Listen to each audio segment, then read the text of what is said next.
Trabalho de leitura e oralidade. A doida. A doida morava no chalé no centro do jardim maltratado, e a rua descia para o córrego onde os meninos costumavam banhar-se. Os 3 garotos desceram manhã cedo apenas para o banho e a pega de passarinho, mas era bom passar pela casa da doida e provocá-la. As mães diziam o contrário, era horroroso. Dos doidos devemos ter piedade, porque eles não gozam dos benefícios com que nós, os sãos, fomos agraciados. Mesmo assim, os garotos sentiam-se inclinados a lapidar a doida, isolada e agreste no seu jardim. Como era a mesma cara da doida, poucos poderiam dizê-lo. Não aparecia de frente de corpo inteiro, só o busto recortado numa das janelas da frente, as mãos magras ameaçando, os cabelos brancos desgrenhados, e a boca soltando xingamentos, pragas, numa voz rouca. Dizia-se que a doida foi noiva muitos anos atrás de um fazendeiro, mas na própria noite de núpcias ele a repudiara. Os dois nunca mais se viram. Numa outra história, dizia-se que o pai a expulsara de casa, e certo dia a filha envenenara, e por isso ele custava morrer. Repudiada por todos, ela se fechou em seu chalé, perdendo o juízo. E assim, gerações sucessivas de moleques passavam pela porta, fixavam cuidadosamente a vidraça e lascavam a pedra, a princípio como justa penalidade, depois por prazer, finalmente, e já havia muito tempo, por hábito. Em vão, os pais censuravam tal procedimento.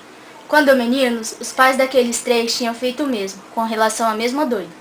Pessoas sensíveis lamentavam o fato, sugeriam que se desse um jeito para internar a doida. Mas como? O hospício era longe, os parentes não se interessavam. E doido é quem Deus quis que ficasse doido. Respeitemos sua vontade. Não há remédio para a loucura, nunca nenhum doido se curou. Os 3 verificaram que quase não dava mais gosto apedrejar a casa. Mesmo assim, 2 dos meninos jogaram uma pedra, mas a doida não reagiu.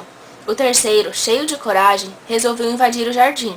Os outros 2, então, ficaram para trás, o chamando enquanto o outro adentrava o portão, mas este não os ouvia. Quando entrou na casa, viu muitos cômodos, todos sem a presença da doida. O menino viu um quarto que dava para outro cômodo, onde a porta estava cerrada, e pensou que a doida estaria lá. Dentro do quarto estava escuro, mas tinha muitas cadeiras, caixas de papelão e outras coisas. Atrás de um cômodo estava a cama, e nela a doida esticava o rosto para frente, na investigação do rumor insólito. Mesmo assim, o menino não queria fugir e começou a encará-la, mas diferente do que ele pensava, era uma velha indefesa que parecia assustada. A criança sorriu de desaponto sem saber o que fazer. Então a doida ergueu-se um pouco mais, falando algo numa voz quase inaudível.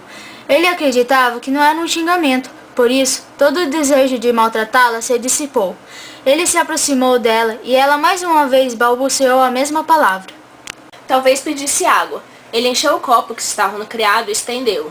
Foi preciso que o menino ajudasse a beber, pois ela não conseguia beber sozinha. Depois de ajudá-la, ele nem se lembrava mais do porquê estava entrando naquela casa. Não sentia nenhuma aversão por ela. Agora era apenas uma velha que talvez estivesse morrendo. Um sentimento de responsabilidade apoderou-se dele. Desajeitadamente, procurou fazer com que a cabeça repousasse sobre o travesseiro. Depois de um certo esforço, conseguiu deitá-la em posição suave. Mas a velha continuava balbuciando a mesma coisa. Água não poderia ser, talvez remédio. Passou-lhe um a um diante dos olhos os frasquinhos do criado mudo, sem receber qualquer sinal positivo. Seria caso talvez de chamar alguém, avisar o farmacêutico mais próximo ou ir à procura do médico, que morava longe. Mas hesitava em deixar a mulher sozinha na casa aberta e exposta a pedradas.